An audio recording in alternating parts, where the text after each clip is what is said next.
સુરત હોય, અમદાવાદ હોય કે વડોદરા હોય, અમુક જ પાનની દુકાન કે ગલ્લા એવા હશે કે જ્યાં ડ્રગ્સ લેવા માટે વપરાતા અને ગોગો પેપરના નામે ઓળખાતા રોલિંગ પેપરનું વેચાણ નહીં થતું હોય। હાઇબ્રિડ ગાંજો સહિતના ડ્રગ્સ પ્રતિબંધિત છે, પરંતુ તે ડ્રગ્સ લેવા માટે ઉપયોગમાં લેવાતા ગોગો પેપર બે રોકટોક વેચાઈ રહ્યા છે। ત્યારે હવે આવા ગોગો પેપર પર પ્રતિબંધ મૂકવાનો સમય આવી ગયો છે, કેમ કે અત્યાર સુધી ગોગો પેપર પાનના ગલ્લા પર તો મળે જ છે, પરંતુ હવે આ ગોગો પેપર ઓનલાઈન પ્લેટફોર્મ પર પણ સહેલાઈથી વેચાવા લાગ્યા છે, જેના કારણે યુવાનો ડાયરેક્ટ દુકાનદારના સંપર્કમાં આવવાને બદલે ઓનલાઈન પણ ગોગો પેપર ખરીદતા હોય છે। આ પેપર અને રોલનો ઉપયોગ યુવાનો દ્વારા હાઇબ્રિડ ગાંજો પીવા માટે કરવામાં આવે છે। આ પેપરનો ઉપયોગ પાનના ગલ્લાવાળાઓ સારી રીતે જાણે છે, એટલે જ તેઓ જાહેરમાં રાખતા નથી। ગ્રાહક માંગે ત્યારે જ કાઢીને આપતા હોય છે। ડ્રગ્સ લેવા માટેની આ પ્રકારની વ્યવસ્થાના કારણે યુવાધન સહેલાઈથી નશાની જાળમાં ફસાઈ રહ્યું છે। ડ્રગ્સ લેવાના ઉપયોગમાં લેવાતા આ ગોગો પેપર શહેરોમાં મોટા ભાગના પાનના ગલ્લાઓ પર તો વેચાય છે, પરંતુ હવે આ પેપર ઓનલાઈન વેચાવા લાગ્યા છે। ત્યારે ગોગો પેપરના વેચાણ પર કોઈ કાયદાકીય પ્રતિબંધ ન હોય તેની સામે સીધી કાર્યવાહી કરવામાં પોલીસના હાથ પણ બંધાયેલા છે। ત્યારે હવે સરકાર આવા ગોગો પેપરના વેચાણ પર પ્રતિબંધ મૂકે તે ખૂબ જરૂરી બન્યું છે, કેમ કે નશો કરવા માટેની સામગ્રી જ જો બજારમાંથી ગાયબ કરી દેવામાં આવશે તો દેશનું ભવિષ્ય ગણાતા યુવાનોને આ ડ્રગ્સના દૂષણમાં જતા બચાવી શકાશે। તો ગાંજો લેવા માટે જે ગોગા પેપરનો ઉપયોગ થતો હતો એ ગોગો પેપર કે જે સહેલાઈથી મોટા ભાગના પાનના ગલ્લાઓમાં મળી રહેતું હોય છે, ને હવે તો એનું ઓનલાઈન પણ વેચાણ થઈ રહ્યું છે। ત્યારે હવે દુકાનદારોની સામે પણ કાર્યવાહી થશે।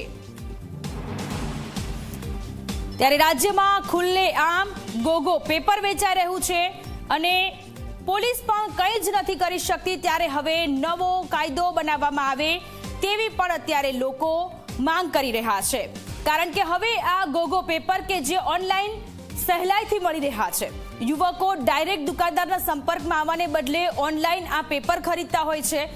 આ પેપર અને રોલનો ઉપયોગ યુવકો દ્વારા હાઇબ્રિડ ગાંજો પીવા માટે કરવામાં આવે છે।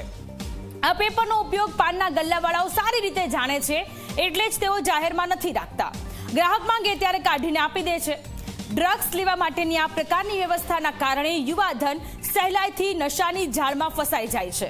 ડ્રગ્સ લેવાના ઉપયોગમાં લેવાતા આ ગોગો પેપર શહેરમાં મોટા ભાગના પાનના ગલ્લાઓ પર તો વેચાય જ છે, પરંતુ હવે ઓનલાઈન પણ વેચાવા લાગ્યું છે। ત્યારે ગોગો પેપરના વેચાણ પર કોઈ કાયદાકીય પ્રતિબંધ ન હોવાથી તેની સામે પોલીસ પણ સીધી કાર્યવાહી નથી કરી શકતું।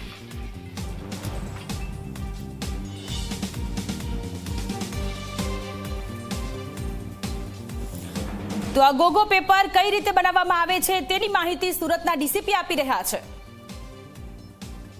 આ જે છે ને આની અંદર એ લોકો ગાંજો મૂકે, પછી એને આ રીતે વાળી દે, પછી આ જે આની ગળ છે ને એનાથી આની અંદર ભરી દે આખી, અને પછી એને આની અંદર નાખીને જ રાખે, એટલે અહીંયાથી ઢોળાઈ નહીં જાય, અને ભરીને પછી આ લોકો એનું સેવન કરે।